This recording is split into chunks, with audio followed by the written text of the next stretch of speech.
وَأَمَّا بِنِعْمَةِ رَبِّكَ فَحَدِّثْ، اور اپنے رب کی نعمتوں کا خوب چرچا.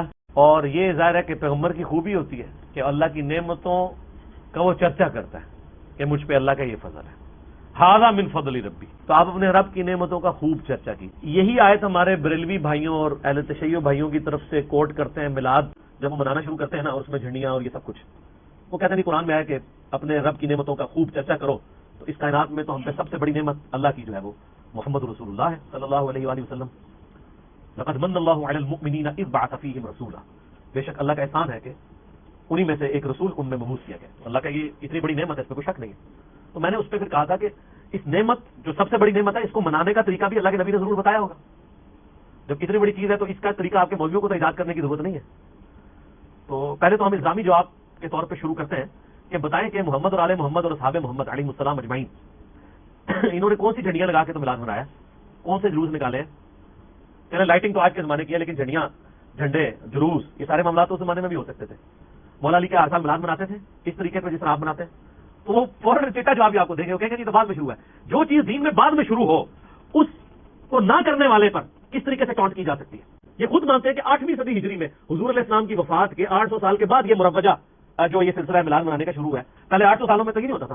مولا علی 5 سال خلیفہ رہے نا، تو بتائیں 5 میلاد کے جلوسوں کو تو انہوں نے لیڈ کیا ہوگا نا کوفے کے اندر. تو یہ آپ سوال کریں تو آگے ان کی شکلیں دیکھ لیں، ان کے مولویوں کی، ذاکرین کی، تو ان کی شکل دیکھ کے آپ کو جواب مل جائے گا جب یہ آپ سوال کریں گے کہ بتائیں وہ کوفے میں جو محفل میلاد تھی وہ مانے خصوصی کون تھا، نعت کرے پڑی تھی، مثبت کرے پڑی تھی، منہ اڑ کے بیٹھ جائیں گے. تو جب منہ اڑنے سے پتہ لگ جائے گا انہوں نے. تو اس طرح کی آپ ایکٹیویٹیز، میں ایکٹیویٹیز کے خلاف نہیں ہوں. میں کہتا ہوں کہ میلاد میں، محرم میں پروگرام کریں. ہم خود بھی یہاں پہ مجالس بھی کرتے ہیں، محفل میلاد بھی کرتے ہیں. لیکن جو نہیں کر رہا، جیسے جلوسوں میں، میں جلوسوں میں شامل نہیں ہوتا ہوں. جو نہیں شامل ہو رہا اس کے اوپر تو آپ گستاخ رسول کا فتویٰ نہ لگائیں. یہ جب آپ کام کرتے ہیں نا، جب آپ دوسروں کو ان کے ایمان کا فیصلہ کرنا شروع کرتے ہیں، ان کی محبت اہل بیت کا فیصلہ شروع کرتے ہیں، ان کی محبت رسول کے آپ سرٹیفکیٹ سے فتوے جاری کرنا شروع کرتے ہیں، تو سر پھر جب آپ یہ کریں گے تو پھر آپ بھی تیار رہیں گے، ہم بھی پھر آپ سے اسی طرح کے سوال کریں گے کہ آپ کہیں گے ہے کہ مجھ لے ہی کرتے رہو گے.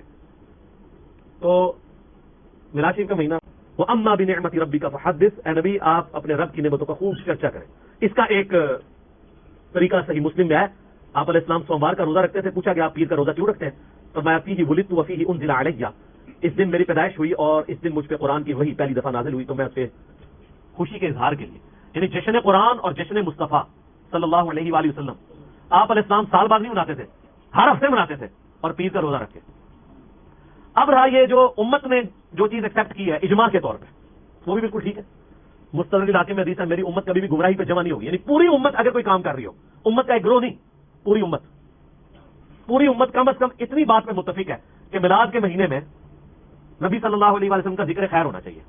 بریلوی میلاد مصطفیٰ کانفرنس کر رہے ہیں، دیوبندی سیرت مصطفیٰ کانفرنس کر رہے ہیں، اہل حدیث محمد رسول اللہ کانفرنس کر رہے ہیں. نام مختلف رکھے ہیں. شیعہ بھی میلاد مصطفیٰ کانفرنس کر رہے ہیں، کوئی 17 ربیع الاول کو کر رہا ہے، کوئی 12 کو کر رہا ہے، کوئی 9 کو کر رہا ہے، کوئی پورا مہینہ کر رہا ہے. لیکن امت نے اس پہ اتفاق کر لیا کہ میلاد کے مہینے میں میلاد ڈسکس ہونا چاہیے، نبی اسلام کی مبارک زندگی. تو یہ اجماع امت ہے.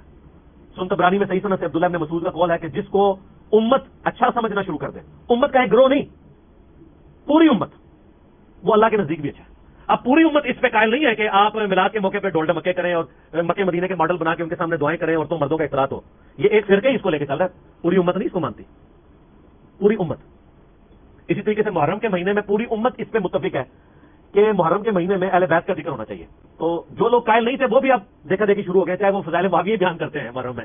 چلو شروع تو ہوئے ہیں نا، کسی بہانے سے شروع تو کریں نا. فضائل معاویہ شروع کریں تو لوگ پھر ہمارے ویڈیوز تک پہنچ جائیں گے، ان کو فضائل معاویہ پتہ چل جائیں گے. ٹھیک ہے، کسی بہانے دراڑ تو ہوئی ہے نا، تو ڈرل ہوا ہے تو لوگ سچائی تک خود بخود پہنچ جائیں گے. ہماری ویڈیوز تک تو اکثر لوگ وہی پہنچتے ہیں جو پہلے لوگ ان کو مخالفت کے طور پہ شیئر کروا رہے ہوتے کہ یہ جناب یہ کیا ہو گیا. یار ایک ٹاپک الگ ہے، اس پہ تو گھنٹوں بولا جا سکتا ہے. بل اس آیت کے لیے متقاضی تھی کہ میں اس ٹاپک کو اس کے ساتھ ایڈریس کرتا کہ اس آیت کی امپورٹنس اس اعتبار سے کتنی ہے.